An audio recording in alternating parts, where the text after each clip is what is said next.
My wolf was lying at the herb seller's feet. Not my hall, not my keep, not even the eastern quarter of the market where my guard captain had set the Crown's trading pavilion. This was the far western row, where the traveling merchants pitched canvas and sold dried lavender and beeswax candles and small clay jars of things I could not name. And my wolf, a gray northern timber the size of a writing desk, the same wolf that had once held a charging boar by the throat until I could reach it, was curled on a reed mat beside a pair of mud-caked boots, its enormous head resting on its paws, its eyes half closed in what I can only describe as contentment. The woman who owned the boots was arranging bundles of dried rosemary on a trestle table. She did not look up. "He brought me a fish this morning," she said, as if reporting the weather. "A trout, still alive. I put it in the rain barrel." I closed my eyes. "I do not," I said, "require a report." "It was a very handsome trout," she added, and I heard the warmth in her voice, and I wanted to walk into the river. "My name is Brennan, and I am the Alpha King of Cascombe. I am not by reputation or inclination a ridiculous man. I have held the River Valley territories for 11 years. I settled the Greymark border dispute without drawing a blade. I have been told by 3 separate council members that I am, and I quote, the most deliberate King Cascombe has produced in living memory, which I believe was intended as a compliment but may have been a gentle way of calling me slow. I am not slow, I am careful, there is a difference. And none of it, not the border treaties, not the careful reputation, not 11 years of governance conducted with what I had believed was a reasonable degree of dignity, mattered in the slightest, because my wolf had lost its mind over a woman who sold herbs at the winter fair. I should start at the beginning. The Cascombe Winter Fair opens on the first day of the frost month and runs for 10 days. It is the largest market in the River Valley territories, and it has been running since before my grandfather's time. Merchants come from as far as the coastal holds and the northern ridge kingdoms. There are livestock auctions and wool trading, and a truly staggering quantity of spiced cider consumed by people who should know better. It is, by any measure, the economic spine of my kingdom's winter, and I take it seriously. I mention this because my guard captain, Corvin, does not take anything seriously, and that is how this started. It was the second morning of the fair. I had completed my opening walk, the traditional circuit where the Alpha King visits each merchant row, accepts a token gift from the guild heads, and says something encouraging about trade. I had done this competently. I had received a wheel of cheese, a pair of knitted gloves, and a small ceramic wolf that one of the potters had painted with an expression that made it look mildly offended. I had thanked everyone. I had been deliberate. Corvin fell into step beside me as we crossed the stone bridge back toward the keep. "There's a fortune teller," he said. "Western row, she reads palms." "No. She's been coming to the fair for 7 years, hasn't missed one." "That is not a reason for me to have my palm read." Rowan had his done. She told him he'd lose something valuable within the week. He lost his best knife that same afternoon. Rowan was Corvin's lieutenant, and Rowan lost his best knife approximately once a month. So this was not the prophecy Corvin seemed to believe it was. I told him so. He grinned. "Afraid she'll tell you something you don't want to hear." I stopped walking. The thing about Corvin is that he has been my guard captain for 9 years, and he knows exactly which words will make me do things I would not otherwise do. He is, in his own way, as strategic as any counselor.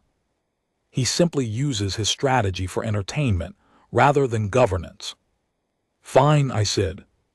"Wonderful," he said, and steered me back toward the western row with the satisfied expression of a man who has won a bet with himself.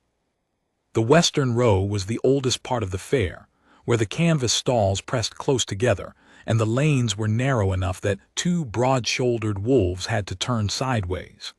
It smelled of dried herbs and wood smoke, and something faintly sweet, honey, or beeswax, or the sachets of dried flowers that the traveling merchants hung from their tent poles.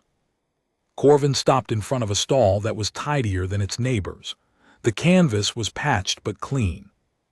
The trestle table held neat rows of small clay jars, each labeled in a clear, practical hand: willow bark, dried mint, chamomile, comfrey salve, lavender oil.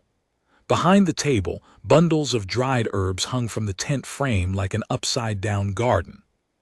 And behind the herbs, sitting on a camp stool with a cup of tea and a small leather-bound ledger, was the woman. She was not what I expected. I am not certain what I expected: veils, perhaps, or rings on every finger, or the sort of dramatic dark-eyed intensity that fortune-tellers in stories always seem to possess. This woman had brown hair pinned up with what appeared to be a twig, gray-green eyes, and the kind of face that looked like it smiled often and recently. She was wearing a plain wool dress, a heavy apron with pockets, and an expression of mild curiosity. "Marin," Corvin said, "I've brought you a customer." She looked at me. She looked at Corvin. She looked back at me, and I watched her take in the sigil on my cloak pin, the guard at my shoulder, the quality of my boots, and draw the correct conclusion in approximately 2 seconds. "Your Majesty," she said, and inclined her head exactly enough to be respectful and not a fraction more. "Would you like a remedy or a reading?" "A reading," Corvin said before I could speak. "A reading," I confirmed, because it was too late to retreat without looking like a coward, and Corvin knew it. She set down her tea. "Sit then." There was a second camp stool on my side of the table. It was sized for a normal human being, not for an alpha king who stood 6 feet and 4 inches tall and was wearing a fur-lined cloak. I sat. The stool creaked. My knees were approximately at the level of my chest. If Marin found this amusing, she had the decency not to show it. "Your hand," she said, and held out hers. Her hand was small and work-roughened. There were faint stains on her fingertips, ink or herb dye, the kind that don't wash out entirely. I placed my hand in hers, palm up, and her fingers closed around it lightly. She was quiet for a moment. I watched her eyes move across my palm the way a scholar's eyes move across a page, not dramatically, not with any mystical flourish, but with the focused attention of someone reading something real. "You lost someone," she said. "Not recently, years ago, and when you lost them, something in you went quiet." I did not move. My father had died 11 years ago. The night he died, my wolf, which had been a constant, ranging, restless presence at my side since I was 14, went still. Not gone, still. As if it had lain down inside me and closed its eyes and decided it was done with the world for a while. It had not stirred since. 11 years. My healers said it was grief. My counsel said it would pass. It did not pass. My wolf remained where it was, alive. I could feel it, but quiet, settled, unreachable. I had accepted this. I am, as I have said, a deliberate man. I had accepted that my wolf might never fully wake, that the mate bond might never come, that I would govern Caskholm alone and do it well, and that would be enough. I had built my life around this acceptance the way you build a wall around a garden, not to keep the world out, but to make the space inside livable. And this woman, this herb seller from the western row of the winter fair, had put her finger on it in 4 seconds. "The quiet thing," she continued, her eyes still on my palm. "It is not gone, it is waiting. It has been waiting for something specific, and it is more patient than you are." "What is it waiting for?" I heard myself ask, and I had not intended to ask anything. Marin was silent for a long moment. Her thumb moved across the center of my palm very lightly, and I felt something, not pain, not heat, but a kind of attention, as if something far below the surface of my skin had turned its head. "Closer than you think," she said. Her voice had changed, quieter, less the cheerful herb seller, more someone listening to something she had not expected to hear. "What you've been waiting for, it has been here, not far away, not hidden, just not yet seen." She released my hand. The shift was immediate.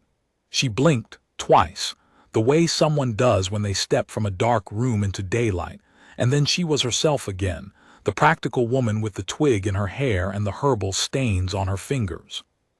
"That was odd," she said, more to herself than to me. "I don't usually get them that clearly." I opened my mouth. I was going to say something polite and dismissive, something a deliberate king would say to indicate that the reading was interesting and the fortune-teller was skilled, and that none of it meant anything real. I was going to stand up from the too-small camp stool and nod to Corvin and walk back across the stone bridge to my keep and not think about it again. And then my wolf moved. Not dramatically, not a lunge or a howl or any of the things that wolves do in the stories. It was subtler than that, the faintest shift, deep in my chest, like a sleeper turning in a bed they have occupied for years. A settling, an orientation. As if something that had been lying still for over a decade had lifted its head, very slowly, and turned to face a specific direction. The direction of the herb seller's stall. I stood up, the stool wobbled. "Thank you," I said, and my voice was steady, which was a triumph of will. "What do I owe you for the reading?"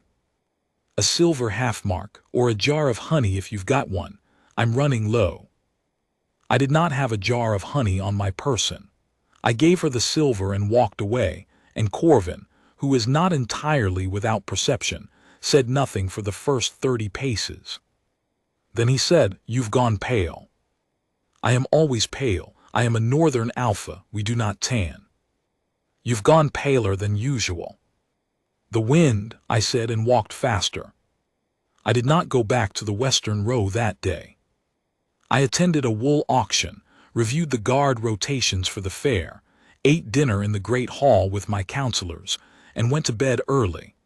I lay in the dark and felt my wolf, awake, oriented, pointed at the far western corner of the market like a compass needle that has finally found north. It wanted to go to her. I told it no. It remained where it was, awake, patient, pointing, and I slept badly. And in the morning I woke to find that my wolf was not beside my bed where it always slept. Its blanket was cold. Its water bowl was untouched. I found it 20 minutes later. It was sitting outside the herb seller's stall. Sitting. Not pacing, not circling, not doing any of the things a wolf does when it is agitated or hunting or establishing territory. It was sitting on the cold cobblestones with its tail wrapped around its paws, facing the front of the stall, waiting.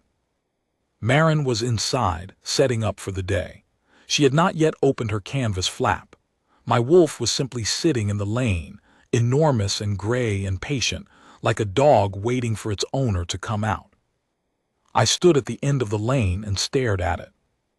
My wolf had not left my side voluntarily in 11 years. It went where I went. It slept where I slept. It ignored other people with a consistency that my counsel found either admirable or concerning. It did not sit outside the stalls of herb sellers. It did not wait. "Come," I said. My wolf did not move. "Come," I said again, with the authority of an alpha king who has held territories for 11 years and settled the Greymark border dispute without drawing a blade. My wolf turned its head, looked at me with an expression I can only describe as mild, and turned back to face the stall. The canvas flap opened. Marin stepped out with a broom and a cup of tea and nearly tripped over 160 pounds of northern timber wolf. "Oh," she said. She looked down at my wolf. She looked up the lane at me. She looked down at my wolf again. "Good morning," she said to it, in the same practical tone she might use for a neighbor's cat. "You're in my doorway." My wolf moved exactly 3 inches to the left, just enough to let her pass. Then it settled back and resumed its vigil. Marin looked at me with her eyebrows raised. "I apologize," I said from 30 feet away, in a voice that I hoped conveyed both royal authority and acute personal embarrassment. "He has never done this before. He seems comfortable. He should not be comfortable. He should be with me." "Well," Marin said, in the tone of a woman delivering an unwelcome but honest diagnosis, "he isn't." She went inside to set up her stall. My wolf remained. I walked the full length of the lane, crouched beside it, and spoke to it in the low voice I use for commands. Nothing, not a flicker. Its eyes were half closed, its breathing slow and steady, and its entire body was oriented toward the interior of the stall like a sunflower tracking light. I left it there. I did not know what else to do. Corvin found me in the great hall an hour later. "Your wolf is sitting outside the herb seller's stall," he reported, with the flat delivery of a man who is trying extremely hard not to smile. "I am aware. It's been there since dawn. I am also aware of that. The market wardens are asking whether it presents a hazard to the other merchants. Tell the market wardens that my wolf is resting and is no danger to anyone." The cheese merchant seems nervous. "The cheese merchant has always been nervous. That is not my wolf's fault." Corvin nodded. His lips were pressed very tightly together. "If you laugh," I said, "I will reassign you to the northern watchtowers for the rest of the winter." "I would never laugh at my king," Corvin said, and then he left the hall rather quickly, and I heard a sound from the corridor that may or may not have been a cough. My wolf came home at sundown. It walked through the keep's gates, crossed the courtyard, entered my chambers, drank its entire water bowl, lay down on its blanket, and fell asleep with the profound satisfaction of someone who has had a very good day. In the morning, it was gone again. This time it had left me something. On the floor beside my bed, placed with a precision that I would not have believed a wolf capable of, was a smooth gray river stone, the kind you find on the banks of the Cask, tumbled round by the current. My wolf had brought it from somewhere. The river was a 10-minute walk from the keep, and left it for me. I stared at it for a long time. Then I dressed, went downstairs, and found Corvin. "Where is my wolf?" I asked, although I already knew. "The herb seller's stall. He brought her a river stone. She thanked him and put it on her windowsill." I sat down heavily. "Corvin, my king, what is happening?" Corvin sat down across from me. He was not smiling now. He was looking at me with the expression of a man who has served his king for 9 years and has learned when to stop joking. "I think," he said carefully, "that your wolf is trying to tell you something." "My wolf has been silent for 11 years. "Yes. And now it is sitting outside a woman's stall at dawn and bringing her river stones. Those are not the actions of a wolf that is silent." I did not answer. The river stone was in my pocket. I had put it there without thinking, and now I could feel its smooth weight against my thigh, and it felt like something I was supposed to be paying attention to. "The mate bond," Corvin said, very quietly. "You've always said you'd accepted that it might not come." I had. "Brennan." He used my name, not my title, which meant he was speaking as the man who had grown up running the River Valley trails beside me, not as my captain. "When did your wolf last leave your side for anything?" I thought about it. The answer was, never, not once in 11 years. Not for food, not for water, not for the spring hunts when every other wolf in the territory ran. It went where I went. It stayed where I stayed. It had been a shadow of gray fur and amber eyes at my heel, unreachable but always present. Until now. "Go to the stall," Corvin said. I went to the stall. She read my palm. "Go again, not for a reading, just go." I did not go. Not that day. I had a council meeting about the grain tariffs and a dispute between 2 of the wool merchants that required mediation, and the arrival of a delegation from the Thornmark territories who wanted to discuss spring trading rights. I was a king, and kings do not rearrange their schedules because their wolf has developed an attachment to an herb seller. But my wolf continued its campaign. On the 3rd morning, I woke to find it had left me not 1 river stone but 3, arranged in a neat line beside my bed. It had also, at some point during the night, retrieved one of my spare boots from the wardrobe and carried it to the herb seller's stall. Marin returned it via Corvin's lieutenant, cleaned and polished, with a note that read, "He seemed to want you to have a reason to come collect it. I have taken the liberty of conditioning the leather. It was dry." The note was in the same clear, practical handwriting as the labels on her jars. I read it twice. On the fourth morning, the situation escalated. My wolf, which had up to this point been content to sit outside the stall and deliver gifts, began faking injuries. I use the word faking advisedly. This was not a subtle performance.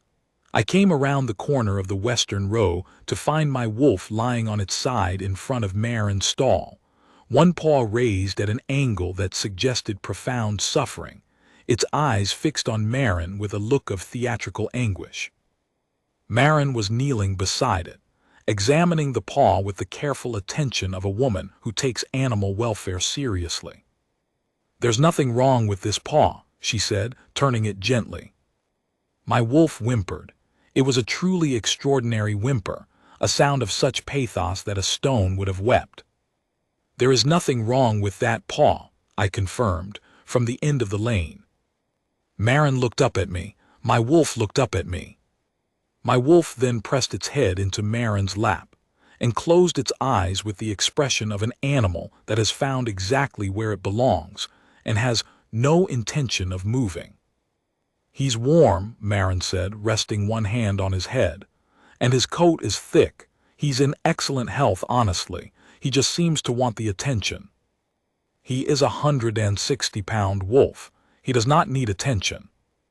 "Everyone needs attention," Marin said mildly and scratched behind his ears, and my wolf, the same wolf that had once stared down a Greymark border raider without blinking, made a sound that I have no dignified way of describing except to say it was a purr. Wolves do not purr. Mine did. "I am going to leave now," I said. "He'll probably stay," Marin said. He stayed. By the fourth afternoon, the entire court knew. I do not mean that word loosely. I mean that every member of my council, every guard on rotation, every servant in the keep, and roughly half the merchants at the fair were aware that the Alpha King of Cascombe's wolf had abandoned him for a traveling herb seller who read palms and sold lavender oil. The head of my council, a man named Aldrich who had served my father and who I respected deeply, appeared at my study door with the expression of someone who has composed a very careful opening sentence. "My king, I understand that your wolf has been visiting the Western Row." "Aldrich, I am handling it." "Of course. I merely wish to observe that the wolf's behavior is not without precedent. There are accounts in the old records of bonded wolves demonstrating." "Aldrich." "My king." I said I am handling it. He left. He was smiling. Aldrich, who had once told me that excessive emotion was inefficient, was smiling. I sat in my study and felt my wolf, far across the market, settled and warm, and pointed at a woman who sold chamomile tea and comfrey salve, and I pressed the heels of my hands against my eyes and breathed. Something was happening. I was not ready for it. I had built my life around the quiet space where the mate bond should have been, and now that space was filling up with river stones and stolen boots and a wolf that purred in a stranger's lap, and I did not know what to do with any of it. On the fifth morning, I went to the stall. Not because Corvin told me to, and not because my wolf had left me an increasingly elaborate arrangement of gifts, although it had. This time the collection included 4 river stones, a partridge feather, and a small pinecone that had been placed on my pillow with surgical precision. I went because I wanted to. That was the part I was not ready to say aloud. I wanted to see her. Not the fortune teller, not the herb seller, not the woman who had my wolf, just Marin. The practical voice, the clear handwriting, the way she treated my wolf with the same no-nonsense warmth she seemed to treat everything, as if an Alpha King's bonded wolf showing up at her door every dawn was simply a thing that happened and could be managed with good sense and a cup of tea. I wanted to see what she would say to me. She was mixing something when I arrived. The stall smelled of rosemary and mint, and the warm beeswax of the candles she used for light in the early mornings. My wolf was in its customary position, lying on the reed mat, its head on its paws, watching her work with amber eyes that held more intelligence than I was comfortable acknowledging. "Your Majesty," she said, glancing up, "have you come for your wolf or for a remedy?" "A remedy," I said, and sat down on the camp stool before I could change my mind. "What's the complaint?" I had no complaint. I was in excellent health. I had slept badly for the past 4 nights, but that was my wolf's fault, not a medical condition. "I have a headache," I said. She studied me with the same focused attention she had given my palm. "You don't, though." "I might." "You might." She pulled a small clay jar from the shelf and set it on the table between us. "Willow bark and peppermint steeped in hot water, if you do develop a headache, which you will not." "How much?" "A copper half, but you overpaid for the reading, so we'll call it even." I picked up the jar. It was warm from the shelf, and the label was in her handwriting, and I sat on the too small stool in the herb-scented stall and held it and did not leave. Maren waited. She did not rush me. She went back to her mixing, dried chamomile into a muslin pouch, each one tied with a length of rough twine, and let the silence sit between us like a third person in the conversation who had its own things to say. "You've been coming here for 7 years, I said after a while. 7 winters. I travel in the warm months. Coastal holds mostly. They don't grow the same herbs we do inland, so there's good trade. And you come back to Caskholm every year. It's a good fare, and I like the valley." She glanced at me. "Your people are decent, the market wardens are fair, the bread is excellent." "The bread." "The bakery on the East Bridge, the one with the blue shutters, best rye bread between here and the northern ridge." I had eaten that bread my entire life. I had never once thought to comment on it. "I did not know you were a connoisseur of bread," I said. "I'm a connoisseur of places that treat traveling merchants well. The bread is a bonus." She tied another pouch. "You've been a good king to this valley from what I can tell. People speak well of you." "People speak carefully around their king." "Not to the herb seller they buy hangover remedies from at 6 in the morning. I hear the honest version." Something in my chest shifted, not the wolf, not exactly, but something adjacent to it. A warmth. Not the sharp, dramatic heat of the Bond stories I had grown up hearing about, the thunderclap, the mark blazing on the skin, the instant recognition. This was quieter, a spreading thing. A slow understanding that I was sitting on a too small stool in a tent that smelled like rosemary, and I did not want to be anywhere else. At my feet my wolf sighed. A deep, contented sigh, the kind that comes from an animal that is profoundly at ease. It had its head on its paws, and it was looking at Maren, and its tail, which had not moved in 11 years, gave one slow, sweeping wag. I watched it happen. One wag, just one. 11 years of stillness, and then that single movement, as simple and certain as a door opening. Maren saw it too. She paused with a chamomile pouch in her hand and looked at the wolf, and then she looked at me, and something passed across her face that I could not read. "He hasn't done that in a very long time, has he?" she said. It was not a question. "No," I said, "he has not." She nodded. She did not press. She went back to her pouches, and I sat with the willow bark jar in my hands and the warmth in my chest and my wolf's tail still, as if the one wag had been all it needed to say. I stayed for an hour. We talked about herbs and bread and the difficulty of traveling the northern passes in early winter. She told me about a coastal town where the fishermen's wives made a tea from dried seaweed that cured motion sickness. I told her about the time Corvin had eaten an entire wheel of festival cheese on a dare and been unable to move for 2 days. She laughed, a real laugh, sudden and warm, and my wolf lifted its head and looked at me as if to say, "There. That. Do you hear it now?" I heard it. I went back the next morning, and the morning after that.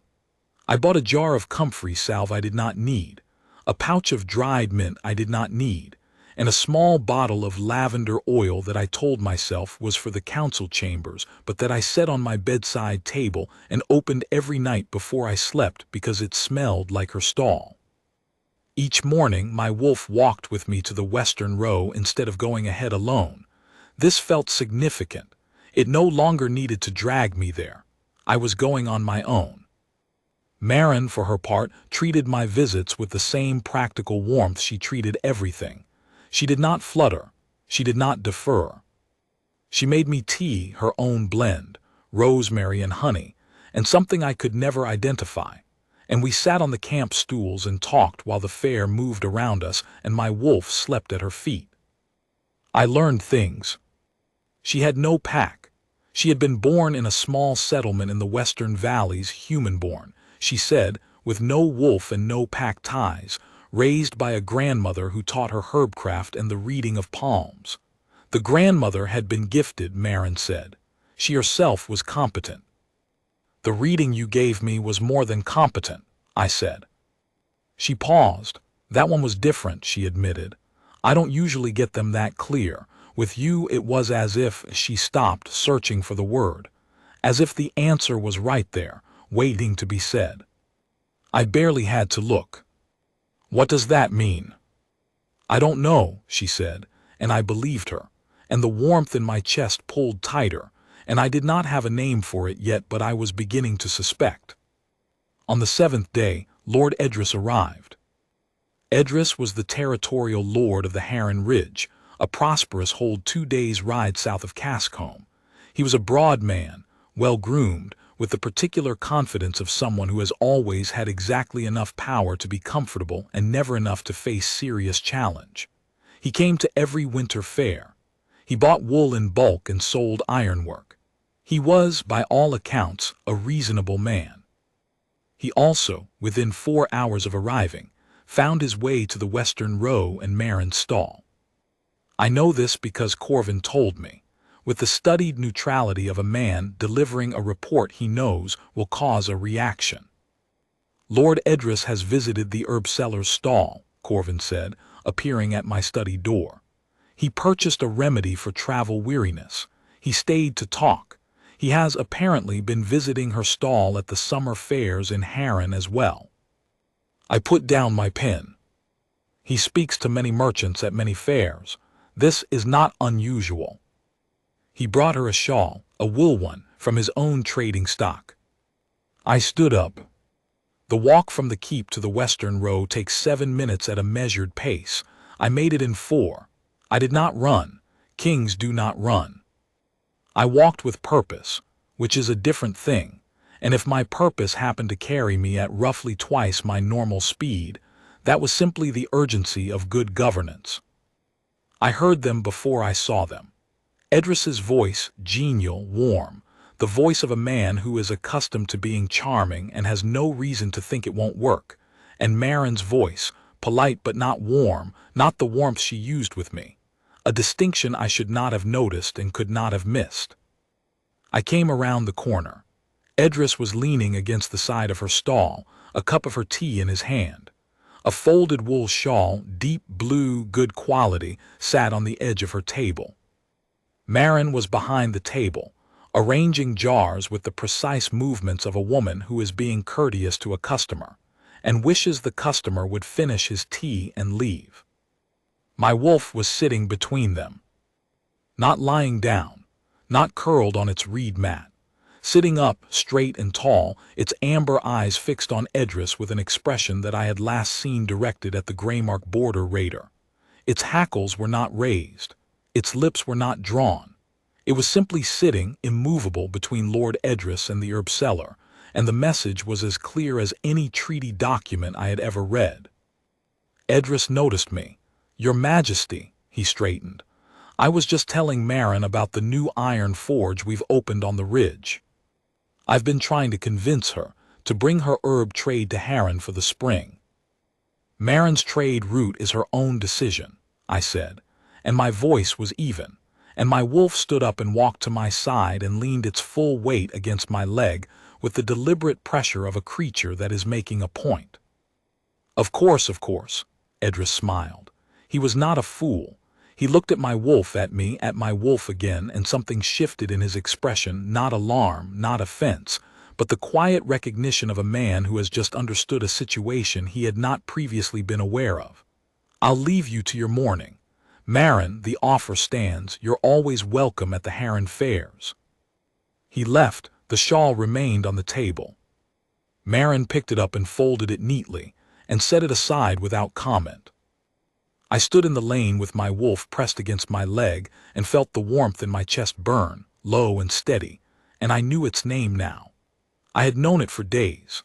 I had been a deliberate man about it, which is to say I had been slow, and my wolf had been patient with me, and now Lord Edris had brought a shawl to a woman, and my entire body had walked here at a speed that was not quite running, and there was no more room left for deliberation. Marin said, and her voice was the same as always, warm, practical, unruffled, and I loved her for it. I loved her for the steadiness and the clear handwriting and the twig in her hair and the way she said, "He seems comfortable," about a wolf in her doorway, as if the world were a manageable place. And I did not say any of this because it was the 7th day of the fair and there were only 3 days left. And after that she would pack her stall and walk out of Caskcombe, and I would not see her until next winter. And the thought landed in my chest like a stone dropped into still water. I said, yes. She made it. The good blend, rosemary and honey, and the thing I couldn't identify. I sat on the camp stool and held the cup, and my wolf lay at her feet. And outside the stall the fair went on, the voices and the music and the smell of spiced cider. And inside the stall it was quiet and warm, and the light came through the canvas in soft gold stripes. Marin. Oh. The fortune you told me, the 3rd part, what you've been waiting for, it has been here. She set down her cup. She was watching me now with those gray-green eyes, and I saw the moment she understood what I was asking, because something in her expression went very still and very open at the same time, like a window that has been latched for a long time and has just been pushed wide. I told you, she said quietly. I don't usually get them that clear. With you, the words were just there, as if they'd been waiting to be said. Because they were true. Brennan, my name, not my title. She had never used it before, and the sound of it in her voice did something to the warmth in my chest, pulled it tight, held it, anchored it in place. I've been coming to this fair for 7 years, 7 winters, and every time I've felt. She stopped, picked up her cup, set it down again. Drawn here, not to the fair, to the valley, to this place. I couldn't explain it. I told myself it was the bread. The bread. It is very good bread. Her voice was not entirely steady, but it's not the bread. My wolf's tail moved. Not the single wag from days ago. A slow, steady sweep, back and forth, back and forth.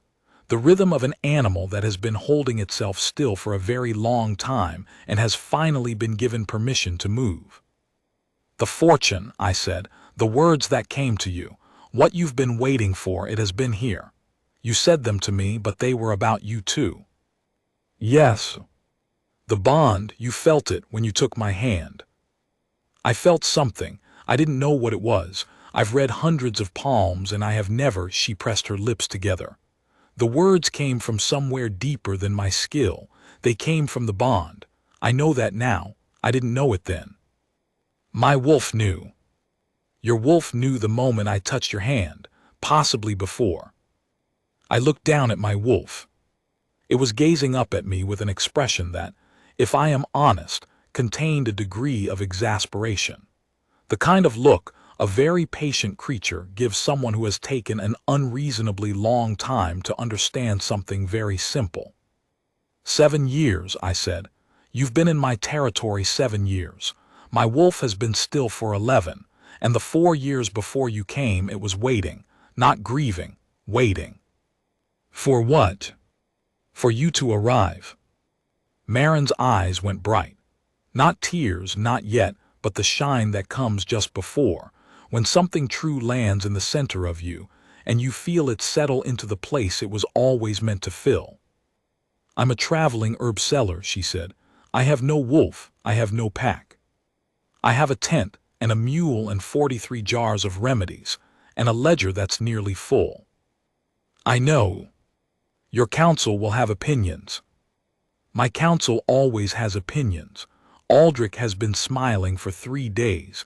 He has never smiled before in my presence. I suspect he already knows. Corvin definitely knows.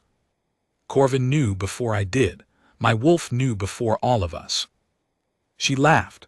The same laugh from the day I told her about the cheese, sudden, warm, real, and my wolf's tail swept the floor and my chest ached with how right it felt. How the warmth was not a spreading thing anymore but a settled thing. A hearth fire that had been banked for 11 years and was finally drawing air.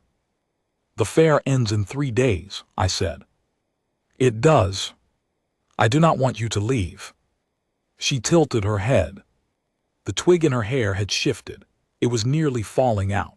She had herb stains on 3 of her fingers and a small burn on her wrist from a candle, and she was the most beautiful thing I had ever seen in my life, and I had walked past her stall for 6 years without stopping. That, she said, is the first thing you've said to me that your wolf didn't figure out first. I laughed. Brennan of Caskholm, the most deliberate king in living memory, laughed in a canvas stall in the Western Row, sitting on a camp stool that was too small for me, holding a cup of tea made by a woman who had been right here, for 7 years. Stay, I said, not for 3 more days. Stay. You're asking a traveling herb seller to stay in your keep. I am asking my mate to come home. The word landed between us. Mate. The word I had not spoken in 11 years because I had accepted it would never apply to me, and now it was in the air and it was true, and my wolf had spent 5 days bringing her river stones and feathers and my boot to make sure I understood it. Marin reached across the table and took my hand. The same way she had taken it for the reading, her fingers closing around mine, light and steady, but this time there was no reading.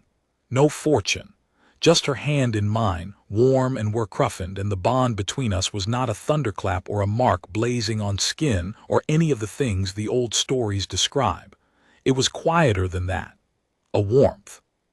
A settling.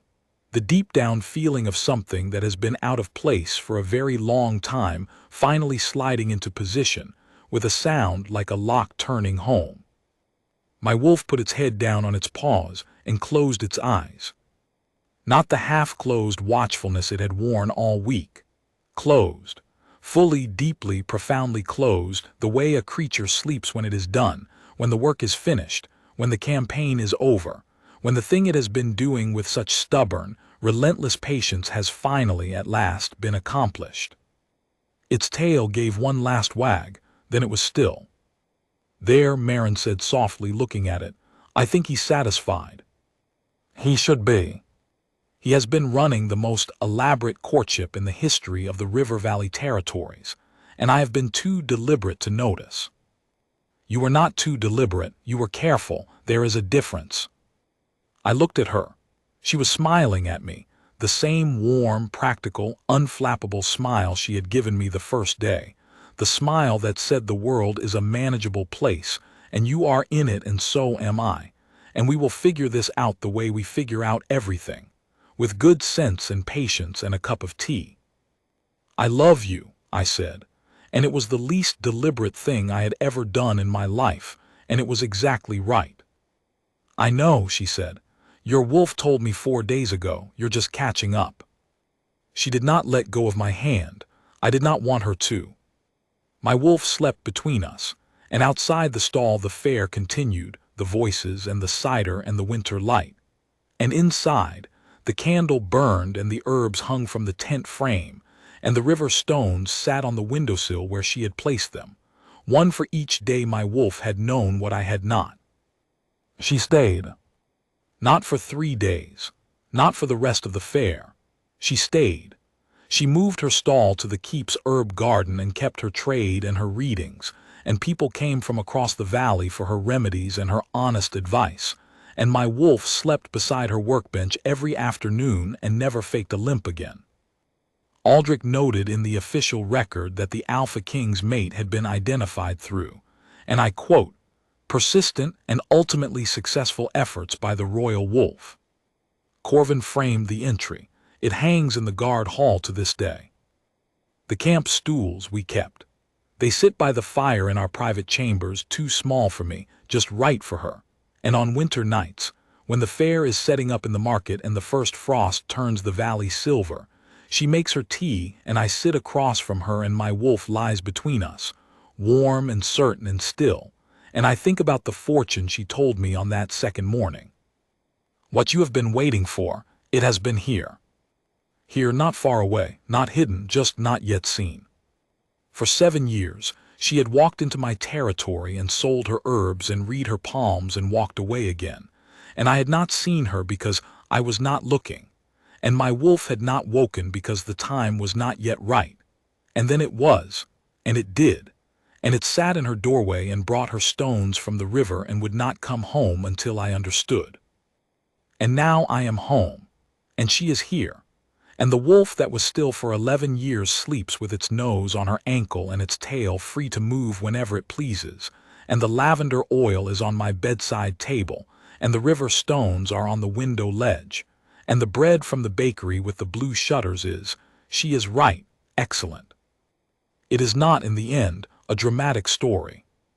There is no great battle, no broken curse, no arena where a hidden Luna emerges and the pack falls to its knees. There is a canvas stall and a cup of tea and a wolf that would not give up on what it knew, and a careful king who learned, eventually, to stop being careful about the one thing that mattered. But it is ours, and my wolf, who orchestrated the entire affair with a patience and cunning I can only admire, would want you to know one thing. The trout apparently was also for her. She put it back in the river. It swam away. He has never entirely forgiven her for this, but he loves her anyway, and so do I.